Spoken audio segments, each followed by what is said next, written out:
Hello guys, so this is the second half of our heifer management lecture series. So earlier we talked about the first two topics of heifer management, which are how you select high quality animals, especially good genetics and growth potential.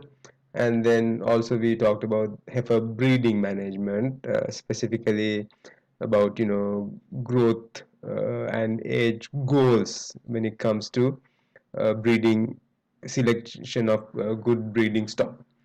So today we'll be covering these two topics, the last two topics of heifer management, which are heifer nutrition and heifer housing.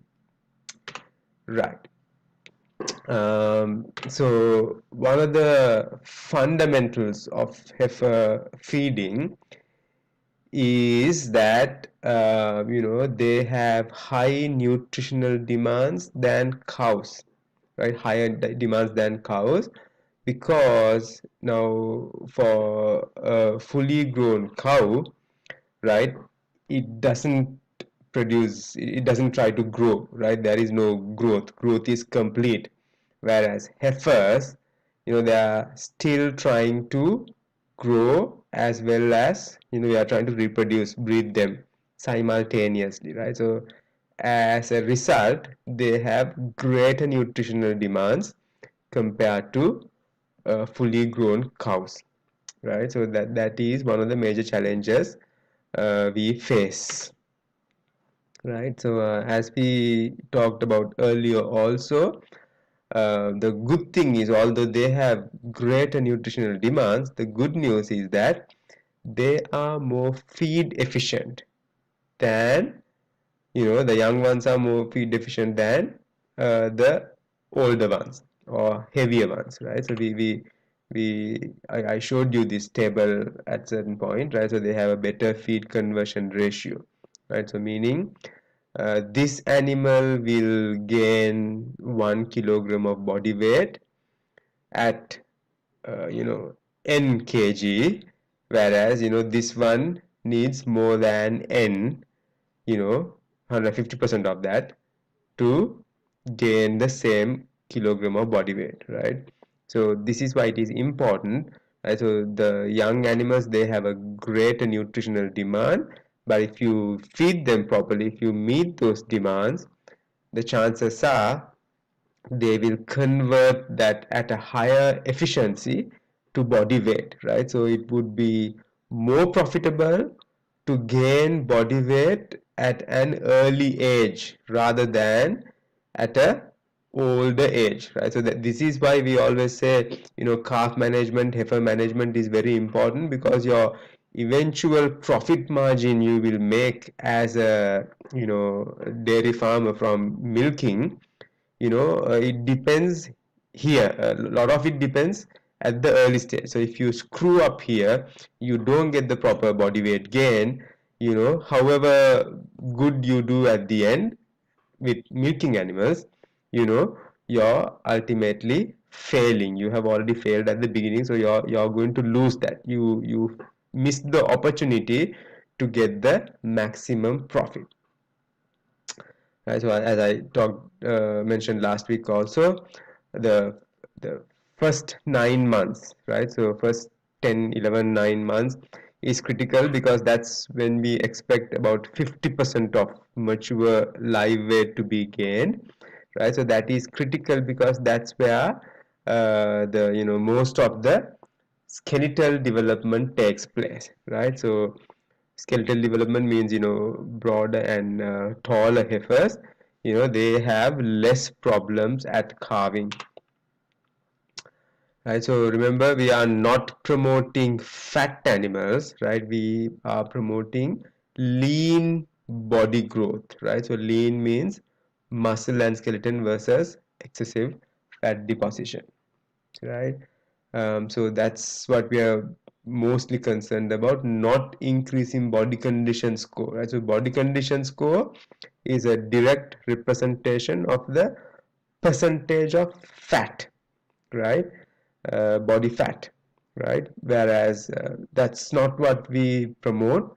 in heifers. We want lean body growth, right? Lean weight. Right, so you should know this, right? So generally, the average body weight gain, average daily gain is about that, right?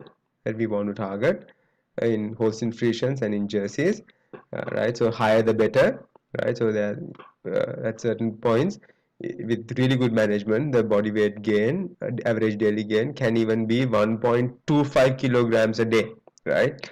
Under very good conditions.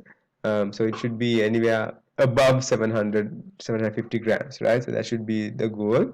But when we do certain calculations during today's lecture, you will see that you don't always need that much, right? If you have done a good job from the beginning, right? So the important thing is you can't just expect this if you don't feed it, right? So they should be fed so that they can give this output, right? So you can't give a poor input and expect a great output. So if you want a great output, you have to give a great input, right?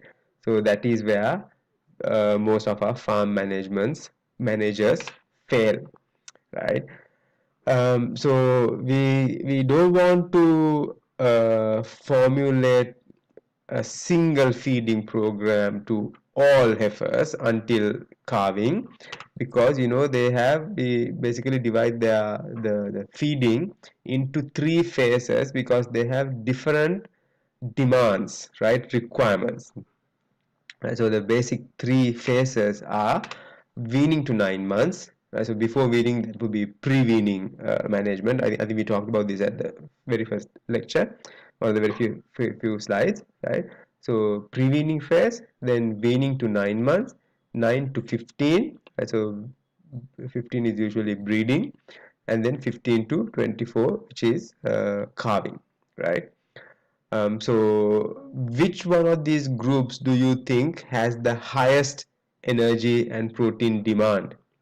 Right? It would be this group, right? That is the group, like I said earlier also, has the highest skeletal muscular development in this group. Therefore, they have the highest demand. And in addition to that, the rumens are still growing. So if you look at the ratio of rumen capacity to body weight, this in this group you might have that the most unfavorable ratio there, the smallest rumen capacity. Therefore, you can't just give bulky food, right? You have to give highly nutritive food, right? That are less bulky, right? So that is where this group becomes specifically more important than the two other groups, right? So all these we have talked about earlier, right? So we probably, depending on the weaning program you adopt, you typically we recommend feeding a continuing calf starter for 2 to 4 weeks after weaning, right? That was to minimize stress. And so if we achieve that 1 kilo or more at the time of weaning, by the end of these 2 to 4 weeks, they might be eating as much as 2.5 kilograms per day, right? Now, farmers may not like this. If you don't know real dairy, they may have a resistance to this. They might think, oh my God, this calf is eating like greedy, 2.5 kilograms a day of calf starter at 80 rupees per kilo. That's like 200 rupees worth of concentrate this animal is eating, but it's not giving me any milk, right? But then this is where you have to come in and tell the farmer, okay, see, your animal might be eating 200 rupees worth of concentrates. So right now it's probably, if it's eating 2.5 kilos of concentrate, it's probably gaining more than 1.25 kilograms a day, right? At the ratio of 1 to 2 feed conversion ratio, right? Or 1 to 3 maybe, depending on the body weight, right? But so you basically get at least 1 kilogram of body weight gain here for the 200 rupees you invest. But if you want to gain this 1 kilogram at a later stage, then you will have to invest more, right? So for example, if you look at this chart, right, so at 300 kilograms, right, so it has to eat 5.5 kilograms versus 3 kilos here, right? So almost twice the quantity. And of course the feed cost will be slightly lower, right? Therefore, it will even out a little, but even then, it's more expensive to gain body weight here than here. So you have to explain this to the farmer and convince him to continue feeding ad-lib carb starter at this stage. Right? So we talked about gradual introduction of hay or last pasture. So if your forage is of high quality, like above 10 megajoules of metabolizable energy per kilogram dry matter, then you will be able to achieve the growth targets with pasture alone, without giving any concentrate feeds. But unfortunately, the pastures we have in Sri Lanka, of course, Guinea is out at this for this kind of animal. Even CO3, they don't have this much energy, right? So you will have to go for a high quality pasture, like either ryegrass or even maize, right? High quality maize, uh, for the maize, for the not just for the maize, even the other maize grain variety, so mixed whole crop, you will have this amount of energy, right? um, so uh, so that's important, right? So if you don't have this, then of course you will have to uh, supplement with concentrate feeds, right? Which is what we typically do in Sri Lanka, right? um, okay, so remember the goals you have to achieve during this period. So one is, at 6 months, we say we need to achieve 30% of the adult live weight, right? And by 9 months, right? So it might be close to 40, 45 percent of the adult live weight, right? So you have to set a goal basically, right? You want to say, okay, this is what I want to achieve at 9 months, and I'm going to feed to achieve that, right? So we will talk about that in a couple of slides, right? Right. And then 9 to 15 months, right? So you don't need as such a high energy and protein as this group, right? Because you only have to achieve maybe 5 to 10% of the body weight, of the adult live weight, right, within 6 months, right? So it's not that challenging, and also the rumen capacity has increased, so the quality doesn't need to be as high as here, right? However, it will be need large quantities, right? Because you can expect them to achieve about uh, the weight here. So here, I don't want to go into too much detail because I have given questions, right, which I want you to answer, right? But typically, if you think about it, so if you consider the adult weight to be 700 kilograms, right? So here we are looking at 210 kilograms, right, by the age of 6 months, right? And here, if our target is 40% at 9 months, right? Because we want puberty somewhere around 1 year, right? 11, 12, 13 months, and that is 45 to 50% of body weight, right? So at we want to gain another 10% from 6 to 9 months, that's 70 kilos, right? So 40%, and then by the end of for the next 6 months, right? So you want to gain another maybe 10%, right? 10 to 20%, 60%, right? So we want to go up to 55 to 60% at breeding, right? So 20% is another 140 kilograms over 6 months, right? So that is the calculation you want to do. Like I said, I don't want to go into too much detail because I have given you calculations, right, for you to do. So you need to fill in all these blanks. Right, then over the next last phase of the heifer, you have 9 months and you need to gain another 20 to 25% of the adult live weight, right, which is for a 700 kg animal, it could be anywhere from around 140 to 170 kilograms, right? You want to gain within these 9 months. So then there are going to be other challenges. The animal is already pregnant, so animal gets pregnant here, right? And then you'll have to add some more to that because of the pregnancy, right? So we will go into details, but you need to be able to identify, need to know the major features, major differences between these three phases. The targets to achieve is very important. You need to have a clear cut idea about that. What percentage, what kilogram body weight at the end of this phase, at the end of this phase, at the end of this phase, so on and so forth, right? And you have to know this for both the Holstein Friesians, uh, purebred jerseys, crossbreds, the type of animal in your area, right?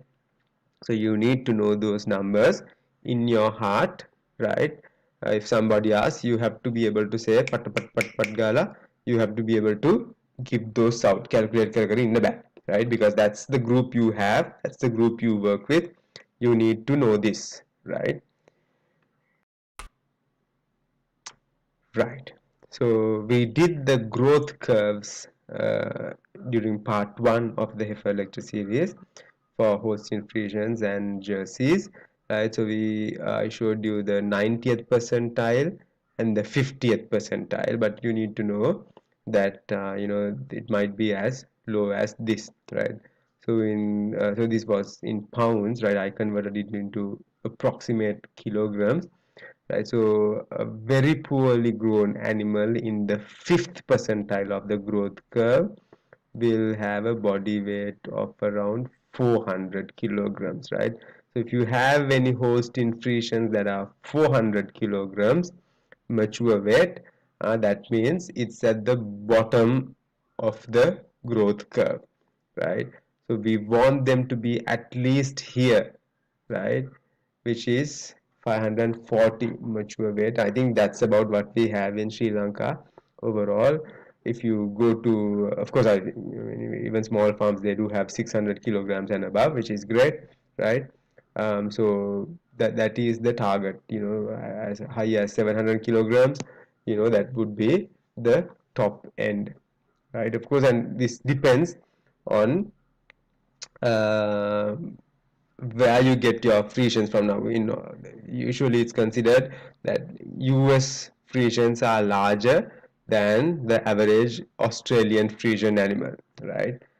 So large is not always the best option, as we will see during our lecture series as we proceed to nutrition, right?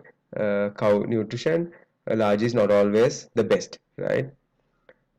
Okay, right. So for your weaning, right, you need to know if you're weaning around by 2 kilogram, 2 months, right? So this is the kind of weight you can expect to see. It can be as high as 100 kilograms almost, or as low as 50 kilograms, right? So you don't want them to be 50, you want them to be at least 80, 100. But remember, I'm not saying your weaning goal should be 80 kilos, right? I'm saying by 80 kilos, by the time it eats 1 kilogram, right, it should be at least 80 kilos and above, right? So that's what I'm saying. And ideally, you need to get that at 2 months, right? Not at 4 months, because even at 4 months, it's possible for the animal to be 100 kilograms, right? But that's not what we want. We want them to be 80 to 100 kilograms here, right? At 2 months, that should be our goal, right? Right? 10 weeks maximum, right? 8 weeks ideally. Okay, right. So you, based on that, based on the number here, you need to know what is your 85%, what is your 55 or 60%, what is your 45 or 50%, and what is your 30%, so that you can set goals for the different age categories, right? So in addition to uh, the feed requirements, right? You need to know the water requirements also, right? So they will, so look at the difference of water depending on the temperature, right? So at 4 degrees, uh, uh, for a 450 kilogram animal, it might be like 28, and for 27 degrees, it might be, see, look at the difference, 20 liters difference, right? So Nuareli animal, I don't think it's going to be 4 degrees, it might be 10 to 15 degrees, so it will be slightly higher than this. But an animal in Kandy, this might be the typical water requirement per day, right? And then for an animal in, Mulathiv or Hambantota, it will be even higher. So typically we say 3 to 6 liters of water per kilogram of dry matter eaten. So as you will find out as we go on, a very good animal growing at 1 kilogram a day, 500 kilograms, will eat about 10 kilograms of dry matter, right? So this animal might be eating as much as 10 kilograms of dry matter. So 10 kilograms of dry matter might be 30 liters of water or 60 liters of water, depending on the temperature, right? So that kind of is what this shows, right? So you need to be aware of this, and of course it also depends on the mineral salt intake, right, of the diet. Is it very dry, is it soggy, what kind of a diet is it? So it all depends on that and the temperature, right? So all this is good, so all this theory is nice, right? But in the field situation, what happens, is a farmer comes and tells you, I bought a heifer, sir or madam, how and what should I feed her, right? And when the farmer asks you that, you, the vet, uh, can't be like this, right? So you have to have your answers, like I said, at the tip of your tongue. If you give this look, right, the farmer is going to make fun of you. He's not going to come back to you. You are going to lose a client, you are going to lose income, you are going to lose business, and importantly, country is going to lose a profitable farmer. His enthusiasm goes away, the animal becomes a non-productive animal, right? So that's not what you and I want, right? So how do you devise a heifer feeding program to such a heifer, right? So this is what you have to do, right? So this is what you have to actually do. You have to back calculate from the mature body weight. So this is what we call the ALW, adult live weight, right? So this is your step number one, right? So the moment the farmer brings you this heifer, you need to think, okay, this is a Holstein Friesian, looks like a purebred, right? What will this animals, does it look like a stunted animal? Does it look like a, high quality animal with very good growth potential, right? So this is where you can ask some questions from the farmer. What were the parents like? Did you see the parents? What was it? Is it an AI animal? Was it naturally bred? How large was the mother? Was it a 400 kg animal? Was it a 700 kg animal? what was the parity of the mother. So by asking all these questions, you need to determine if this animal has the potential to become a 700 kg animal, a 600 kg animal, or is it going to be an average 450 kilogram animal, right? So that is your first step, right? And so if you know that, you can determine the age at first calving, right? So again, it might be 80%, it might be 82%, it might be 85%. So you need to know that, right? You need to make a decision on that, right?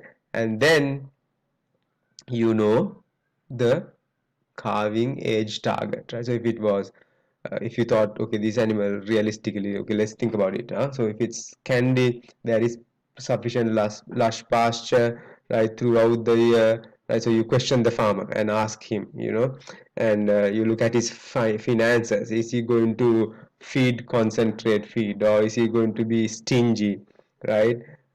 Is he not even going to have food for his family? So if he's not going to have food for his family, he's not going to invest on food for concentrate feed for the calf. So you need to ask, or you need to inquire about all of these, right, to come to this decision, right? So thereby you set the calving age target. Also, the body weight. Then you set the age target. You think, is it going to happen in 24 months, or do you think it's going to get 27 months, it's going to get delayed, right? So maybe the calf is already the heifer is already 8 months old, but only 200 kilos, right? So you have to think about all this, right? So you need to determine the target weight at first calving. Then you need to determine the calving age at first target, right? And then you need to, so if you know, okay, let's say all this, and you unfortunately the age is going to be, you think it's not going to, you won't be able to get a calf before 30 months, huh? So just as an example, so that is your decision. Okay, if it's going to be 30 months, then it needs to be bred by, it needs to become pregnant by 21 months, right? So which means by about 21 months it has to be brought up to 55% of the mature weight. So let's say if we determined it was going to be a 600 kg animal, 55% would be like 330 kilos, right? So you know by 21 months I need to achieve 330 kilos, right? And then, okay, so 21 months at the target age, right? 21 months, 330 kilos. And now currently it is, let's say, 5 months old, and 5 months old and 200 kilos, right? So you need to achieve um, uh, 5 months old, so you have 16 months for it to get pregnant. 15 months, let's say. Over the next 15 months you have to increase the body weight from 200 to what did I say, 200, let's say 150 to 330. So you have 15 months to gain 180 kilos or whatever, right? So depending on that, you look at, okay, 180 kilos over 15 months, what is that growth rate? For that growth rate, how much energy should you give for maintenance and daily growth? So this is how you do this calculation, right? So instead of giving this look, right, you have to ask him certain questions, the ones that I mentioned earlier, right? I mean, this is where you would start. How old is it? What's the current weight, right? Did you see the parents? How large was the mother? Was this an AI calf, or was it a random bull? How large was the father, right? Do you have any other cows at home? Is this your first one, or are you a pro of dairy farming, right? What do you typically feed your other animals? Do you give calf starter? Did this animal get calf starter?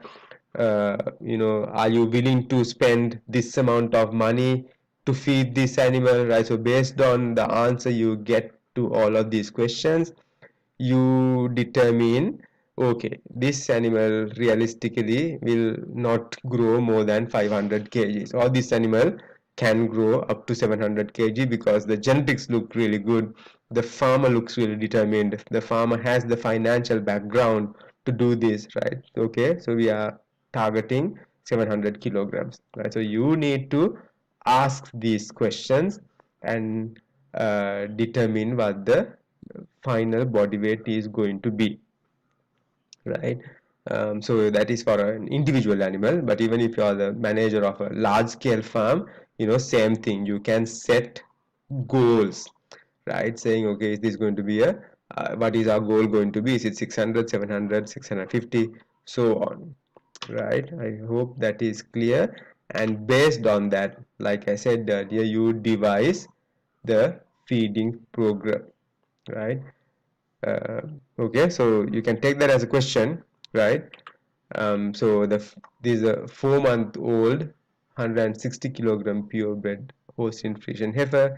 So assume the farmer is going to go all out in feeding this animal. Farmer is financially sound, he wants to get the maximum potential of this calf, right? So he's doing everything you will tell him. So you can set the target mature weight as 700 kilograms, right? So we still have enough time. You think you will be able to get a first calving age of 27 months, right? So taking this into consideration, 4 months old, currently 160 kilograms in weight, right? Final weight is going to be 700 kilograms. Your goal is to get the first calf at 27 months, right? So with that, you should be able to do all of this. 85% here, calving age 27 months, right? And so if calving age is 27 months, breeding age should be like 17 or 18 months, right? So you start breeding at 17 months. If you miss the first heat, if you miss the not the heat, if it doesn't get the pregnant the first time, it gets pregnant the second time. So by 18 months it's pregnant, and by 27 months it can calve, right? Okay, so basically this is what you need to fill out, right? So age at first calving in this example is going to be 27 months, mature body weight, like I said, 700 kilograms, at current age 4 months, current weight 160 kilograms. So you fill this out, right? But like we said earlier, the growth rates and are not the same for these three phases, from weaning to 9 months, 9 to 15, and 15 to 24. Or here it would be from 9 to 18, and 18 to 24, right? So weaning to 9, 9 to 18, 18 to 24, 27 months, right? So for these three phases, you need to do this differently. It's not going to have a constant growth rate through three phases. It will be different. So you need to devise the feeding program for the three phases, right? Okay, so now you know the growth rate or the average daily gain, but so what? How do you go from there to applied feeding? Right? So you need to be able to, the growth rate, right? So this is what you want to calculate. But then how do you achieve that, right? So to do that, uh, you need to know this, right? You need to know what the maintenance energy requirement of the animal is going to be.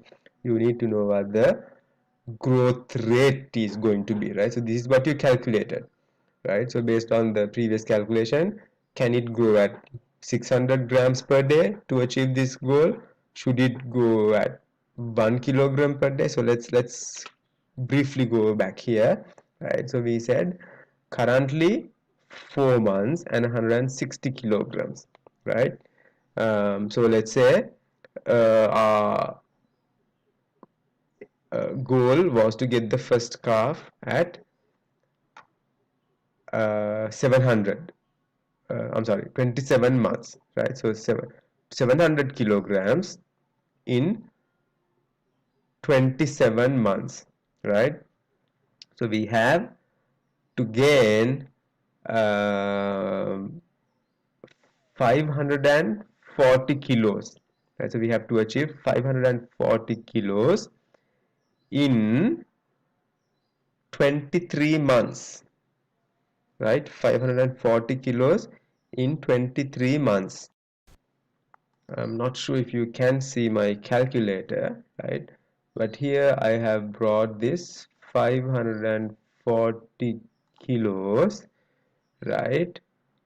Divided by 23 months, right? So I'm going to multiply that. 23 times 30 days, right? So 540 kilograms divided by that, so 690 days, right? 690 days over 23 months, right? So that is the growth rate you require, almost 800 grams per day, right? So your answer here should be something like that, depending on the target you set, right?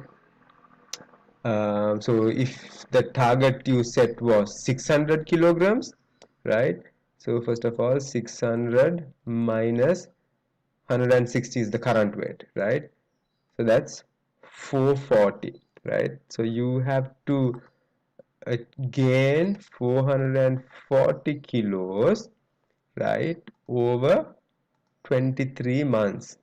23 months times 30 days equals, see, now the growth rate is only 600 grams, right? So this is how you decide. Like I said, you ask all those background questions from the farmer and you determine if it's going to be a 700 kilogram animal or is it going to be a 600 kilogram animal. Can the farmer do it? Is the farmer willing to do the investments, right? Is he willing to do the management, take the management related challenges, right? So depending on all that, you decide what the farmer, what would be a realistic mature weight for this heifer, right? And so based on that, you do these calculations. Okay, right. Okay, right. So I talked about this maintenance energy and growth requirement during our pre-weaning calf management, right? So this applies everywhere, whether it's heifer, uh, or adult animal. Of course, adult animal, once growth is completed, there won't be a growth requirement, but there will be a requirement for production, right, of milk, right? So but maintenance is always there, right? So now how do we go on from there, right? So we need to know, right, that for different weights, see, for 100 kilograms, 200, 300, obviously the maintenance requirement is different, right? So a 100 kg animal will have a so this is not the main, this is not energy, yeah? This shows the dry matter requirement per head per day, right? For maintenance, typically they have to eat like 1.6 kilograms, right? So these are diet containing this amount of energy, right? So depending on the energy level of the diet, this kilogram number will be different, right? So of course, as you can see, the heavier the animal, the more the animal needs to eat for maintenance, right? So this animal needs to eat, 450 kg animal needs to eat 5 kilograms dry matter, right? So what's the actual energy it needs for maintenance? Take a minute, think about it. What's the actual energy requirement of this animal? 450 kilogram animal needs 5 kg. So what's the energy requirement? If you answered 5 times 11, 55 megajoules, of metabolizable energy, you got it right, right? So that should be the answer, right? So for a 400 kg animal, that would be 4.5 kilos times 11 megajoules, right? So that's maintenance, right? So now, when I give questions at the exam, I see students saying, so they know maintenance, but they say, okay, in addition to maintenance energy, the animal needs energy for metabolism, for ruminal activity, for liver activity, right? For digestion. All these are energy consuming things, for respiration, for heartbeat, right? For regurgitation. No, so that is maintenance. All that is maintenance. All the cellular molecular reactions, ATP becomes ADP plus AMP phosphate, all these chemical reactions, DNA replication, cell division, right, ovulation, spermatogenesis, right, hepatocyte proliferation, all that is maintenance, right? Brain activity, neuron signal transmission, all that goes under maintenance. That you don't need another separate energy other than that for maintenance. So that is all maintenance. And then of course growth is different, right? Cellular proliferation for maintenance is different. Cellular proliferation for growth is different, right? So if it's maintenance only, the cell number will not increase, but there is still cell division. But if it is growth, muscle cell number will increase, which incurs additional energy for growth, right? So I hope that is understood. And obviously, animal gaining 400 grams per day versus 800 grams per day or a kilo a day would have different growth requirements, right? So depending on the growth rates here, for different growth rates, the intake and energy requirement are also obviously different, right? So 150 kilogram animal gaining only 400 grams per day needs about 1 kilogram to eat, but the same animal, if it gains 1 kilo a day, it needs to eat more than 2 kilograms, right? So it's really basic if you think about it, right? Okay, so taking this 150 kilogram animal as an example, right? What's the total dry matter intake for a 150 kilogram heifer growing at 600 grams per day based on these two charts? Take a minute. Total dry matter intake. What's your answer? Right? So if you answered 2.2 kilograms plus 1.3 equals 3.5 kilograms, you got the right answer, right? But that, remember, that is not everything. So you shouldn't think, okay, 150 kilogram animal, I should feed 3.5 kilograms of anything and everything.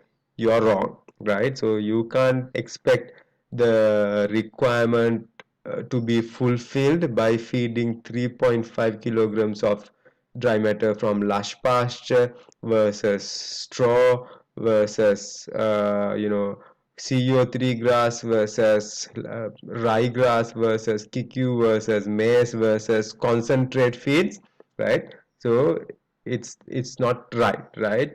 So this is assuming the feed has 11 megajoules of metabolizable energy per kilogram, right? So if it had 11 megajoules, right? Okay, then great. Um, you get this, right? 3.5, right? So what is the actual energy requirement here is 3.5 kilograms times 11, which will be something like 41 megajoules, right? So that is the actual energy requirement, right? So but if your feed only has 8 megajoules per kilogram of metabolizable energy, then 40 divided by 8, this animal needs to eat 5 kilograms in total, right? So you have to calculate the maintenance requirement and growth requirement separately, right?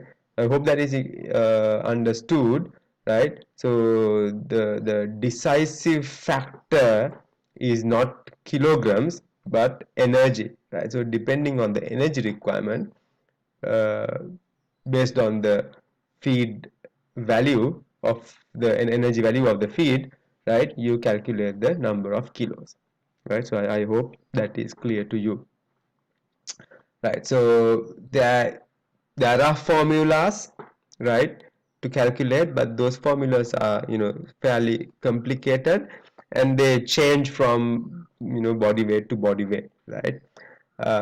So therefore you can memorize this kind of a chart. I mean, you don't have to memorize.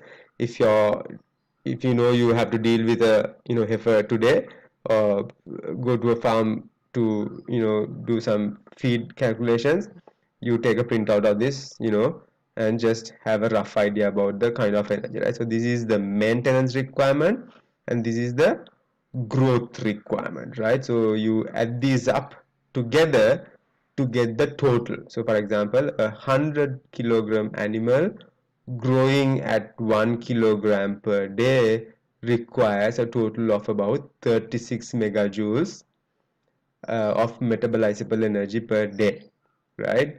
A 300 kilogram animal, on the other hand, needs 42 for maintenance, 31 for growth, which is 73 megajoules of metabolizable energy per day. 500 kilogram animal needs in excess of 100 megajoules of metabolizable energy per day. Look at this figure. Percentage of protein goes down, right? And look at this, right? So do you think the energy requirement, growth energy, so obviously here, see, this is what we were talking about, the feed conversion ratio as well earlier, right? See, for growth per kilogram, right, it gaining 1 kilogram, so the energy required, see, goes up, right? So only 17 here, twice here, and more than twice here, 250% here, right? But look at the maintenance energy here. For 100, 19, let's say 20, but for 200 it's not 20 20 40, right? It's less than 100% of that. And when it becomes 300, 19 times 3 would be 57, but it's 42 here, right? So let's double this. 200, 32 plus 32, 64. For a 400 kg animal, it's less, right? So maintenance energy goes down, right, per unit kilogram as they age, but growth energy, energy required for growth, increases as they, right. um, so this shows now, so this is, remember, this is growth per at a growth rate of 1 kilogram per day, yeah? So that should be that column, right? So but not everybody is going to grow at 1 kilogram per day. Our previous calculation showed growth at 600 grams per day or 800 grams per day, right? So depending on that, right, these will be the columns you need, right? So this will stay the same, maintenance, regardless of growth rate. This will be a function of the body weight, right? But this column will be different depending on the growth rate. So this shows the actual energy requirement, right, this table, whereas this table shows the dry matter intake, dry matter kilograms. So these dry matter kilograms per head per day, right? So this is the total, not only for growth but maintenance and growth, total dry matter intake, right? So I encourage you to go to these references I have given on each page, right? See, go to these references for further details, right? So read all of these, right? So remember, this is not the feed that needs to be offered because there is going to be wastage. This is the feed that the animal should eat, right? What should be offered is more than that. So these are minor points, but minor but very important points if you will need to factor in, right? Right, so obviously from this you can see that higher the growth rate, higher the feed intake for any given category, right? So what's important here is, a 250 kilogram animal, right, uh, needs less feed, right, to gain the same growth rate than, a 500 kg animal as a feed, as a ratio. See, if at the same ratio, 4.3 would have been 8.6 here. 4.8 would have been 9.6 here.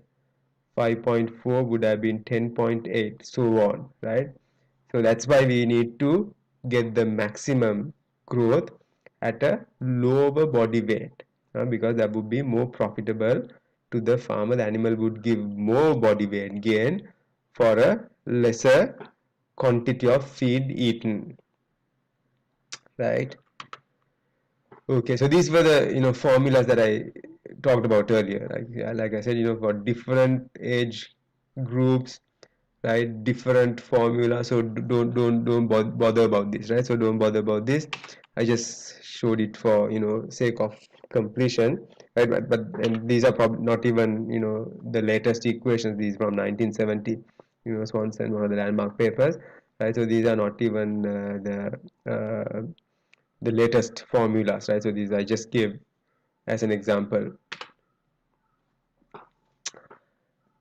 Right. Now, so we talked about maintenance energy, we talked about growth energy, energy for growth, and then during that last phase of the three phases of heifer management, that is from breeding to calving, right? There is another factor to consider, that is pregnancy, right? So initially, right, first 5-6 months, the energy required for the pregnancy is negligible because we're talking about an embryo or a fetus that is very small, right? So embryonic stage, of course, very, very small, right? So we usually use the term embryo until about 42 days, right? And afterwards it becomes a fetus. Again, this is something that can change depending on the book you look at, right? So it's the last 3 months, see, 12 weeks before calving. It's the last 3 months where the energy requirement for pregnancy becomes, significant, right? So by the due date, of course, it needs an additional 3 kilograms of dry matter, which is like 33 megajoules, right, for pregnancy alone. But usually it's negligible, right? So if you're calculating the energy requirement for a heifer in late gestation, you need to factor this in. Okay, that is very important, right? So taking all this into consideration, maintenance, growth, and pregnancy, try to answer these questions, right? So I'll no, I shouldn't help because you have all the answers here, and bring these answers to the discussion, right? So refer to these tables, this table, this table, and this, right? You should be able to give the answers, right? So come ready with these answers. Right, so actually that concludes our feeding section for heifers. But remember, by all means, this was not a complete guide at all, right? Because I only talked about energy and maybe protein briefly, but feeding is not only about energy and feeding and protein, right?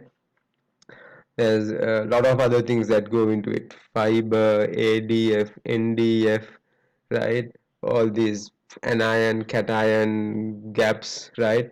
All minerals. I didn't talk about any of these because this is not a nutrition lecture, right?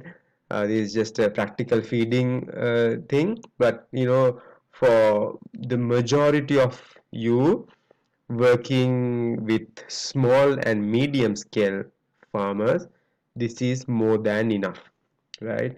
But if you're catering to large scale farms where there are 30, 50, 100 cows, where you need to really high producing enterprises, 30 liters of milk, 20 liters and above milk per day per cow, then you need to definitely consult a nutritionist, or you need to obtain more knowledge than this to formulate their diets. So this is for just for small and medium scale farmers, where your knowledge is really below this, just so that these just fundamental knowledge, right?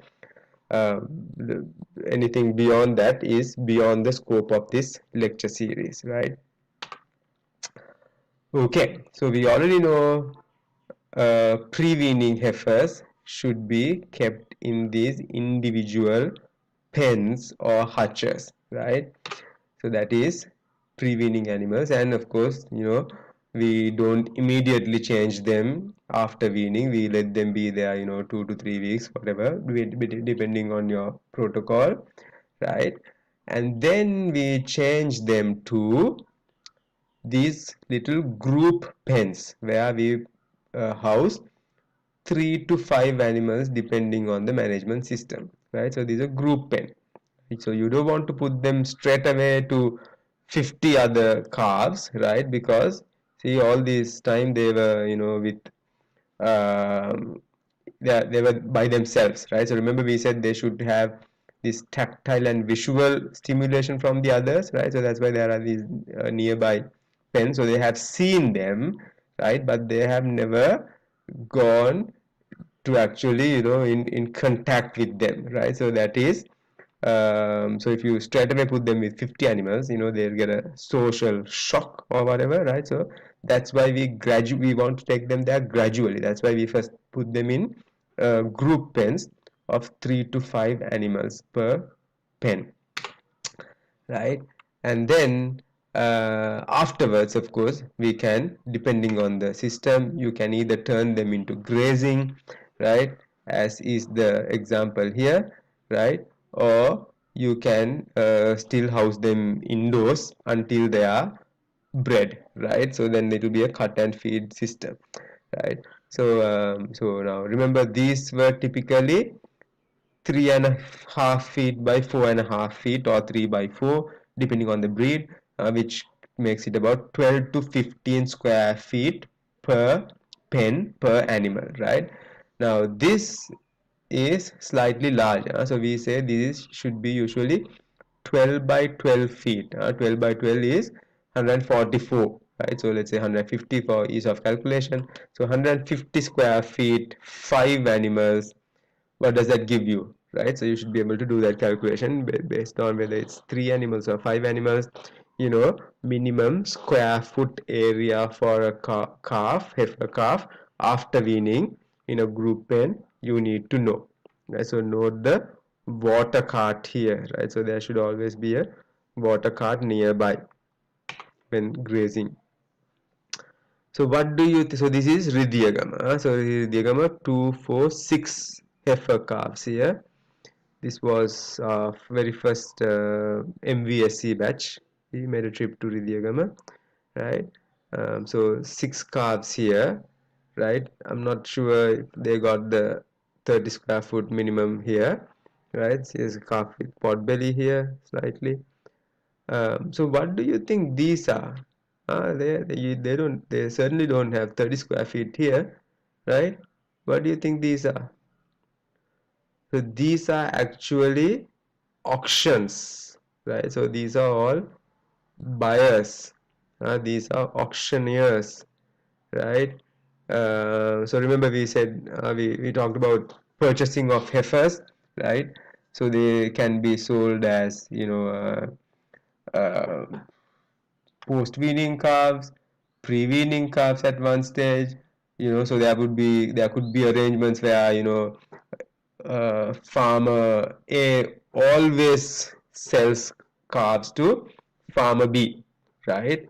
Or there could be a case like this also, auctions, right? So this could be for heifer calves, this could be for male calves also, sold at, very low price, right?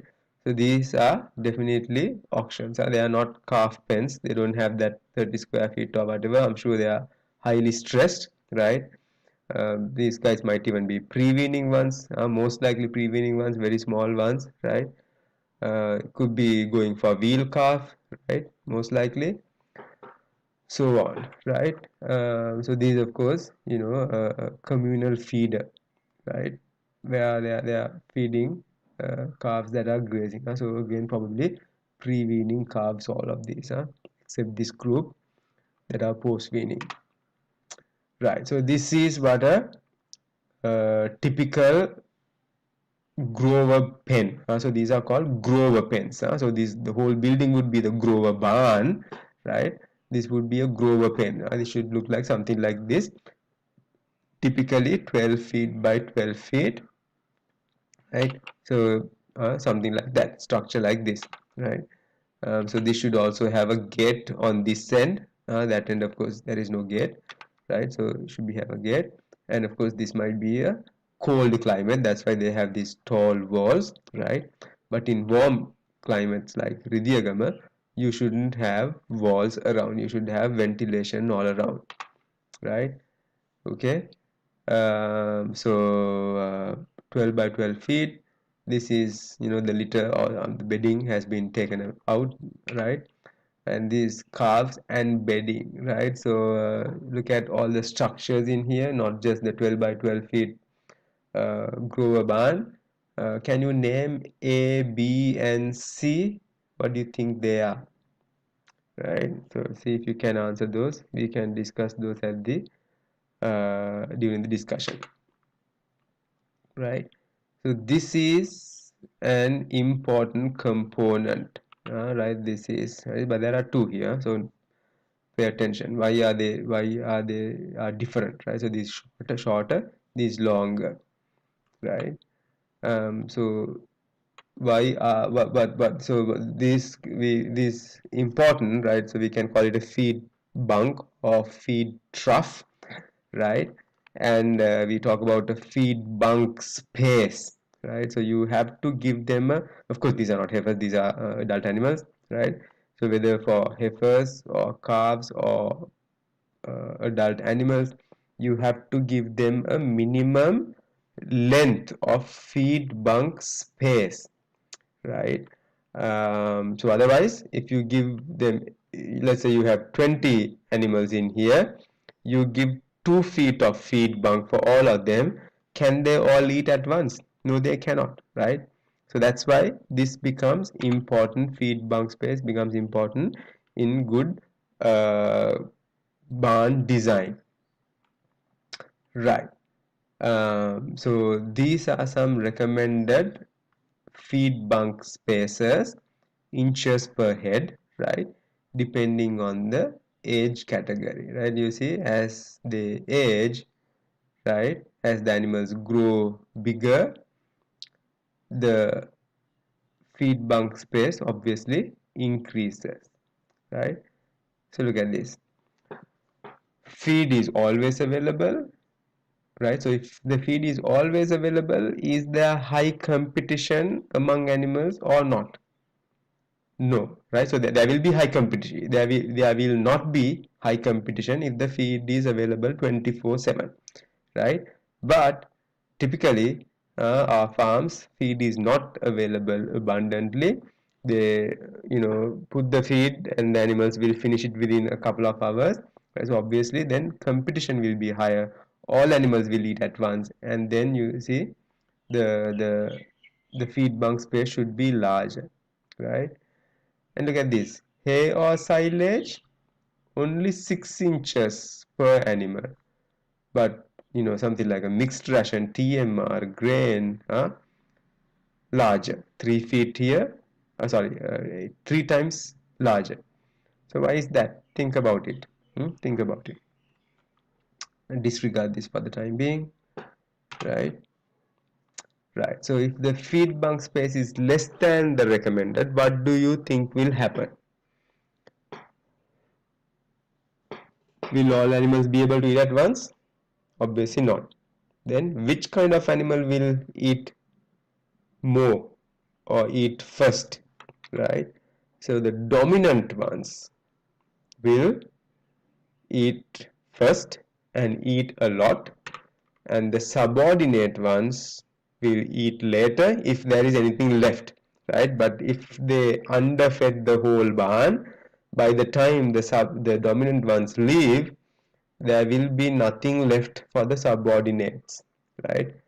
There will be like all stems and all that, all the tasty nutritive stuff has been eaten by the dominant one, and the subordinate ones get low quality, low quantity feed, and this results in an unequal distribution of feed among heifers, which results in non-uniform growth, lactation, fertility, etc., etc.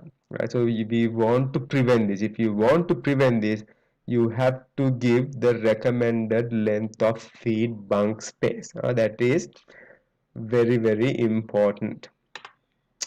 Okay, so if we just summarize all of housing from point of birth, right? So obviously this phase, let's say weaning takes place here, and another few weeks afterwards, they will stay in the same calf housing in the nursery barn.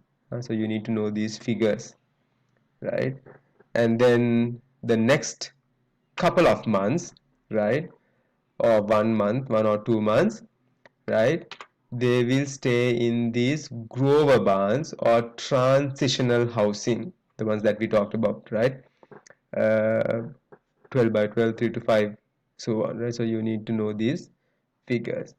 And then at 5 or 6 months, right? So up to 3 months, third month, fourth and fifth months, or just 1 month, right? At 5 or 6 months, they will either shift to a different grower barn, right?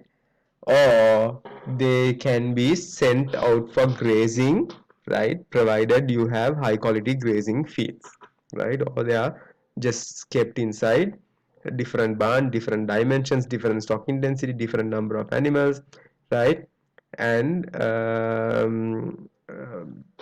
maintained inside, right? So this is a summary of the housing, right, from depending on the stage of the heifer, right? So you need to know this, right, in case of large scale farmers, right?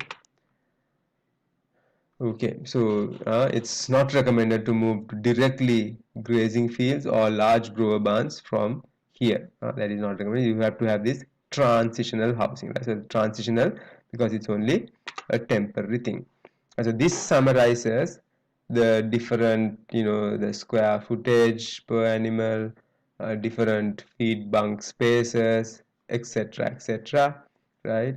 For different age groups, right? So here a little different to what we learned, right? So we said during the initial phase 3 by 4 feet, which comes to about 12 to 15 square feet, but here they say 24 to 32 square feet. That's probably taking into consideration the pen and run setup, right? But we don't talk about a pen and run setup. So we have about 12 to 15 square feet per calf, right? That's the latest recommendation. So be familiar with these values, right? So see, this is also important. So of course at this stage it doesn't really matter, but after it you know becomes 4 months or older, because you have them in different groups, right? There has to be the group has to be very uniform, right, in weight, right? So if they are not uniform, you can have that problem of subordinate versus dominant animals, right? So already they are saying they have allowed a large um, range for this, the weight range, right? So as much as 200-300 pounds, that's in excess of 100 kilograms maximum weight variation in group, right? But the lower the smaller the variation, the better, right? All animals need to be uniform basically, right? So a grower barn can be something like this. So that is with a grower barn, and this would be grower pens, right? Grover barn and grover pen, or transitional pen, right? So this one actually also is actually, so these are, these are carving pen, right? So this is a carving pen, carving facility, right? So this is actually not a grower barn, right? But I said it can be something like this, right? Because there will be multiple, in a large farm there will be multiple grower pens, right? So these are carving pen actually, right? So the animal can carve here, right? And then the animal will go out that way, right? And the calf will be, the mother will go out after calving, and the calf can be collected and kept here, and so on, right? And so there will be multiple cows here waiting for calving, right?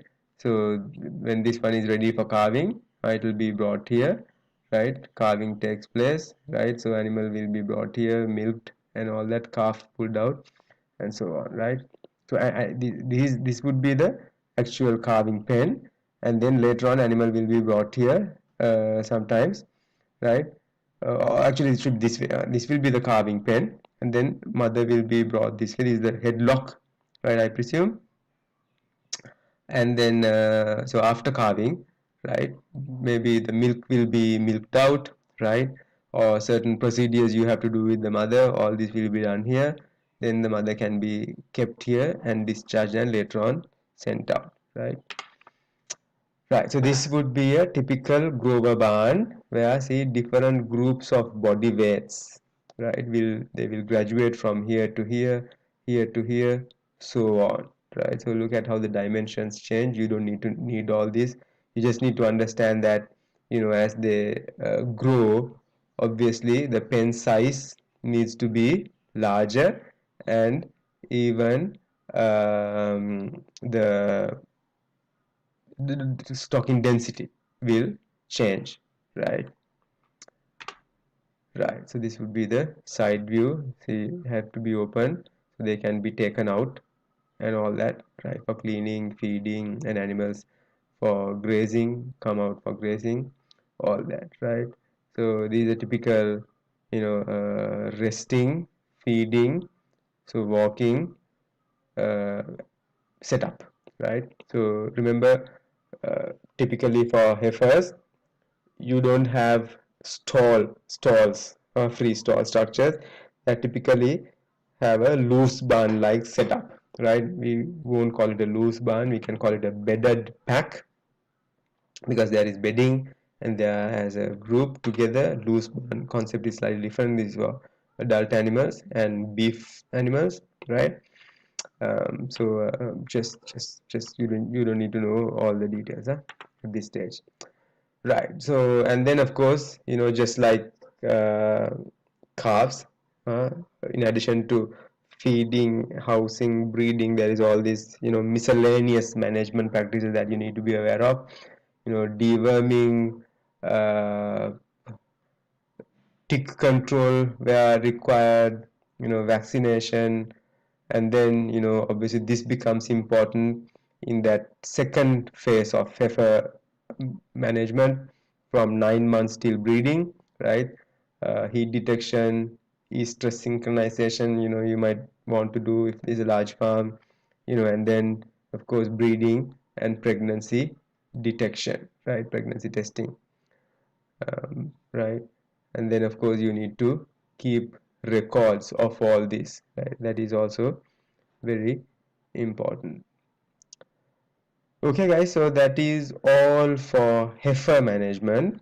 I hope you have a very good grasp of heifer management now, from point of selecting animals to breeding, feeding, housing, all that. I hope you have a very good grasp. So please do attend to the questions and answer all those and bring them to the discussion, right? Thank you very much.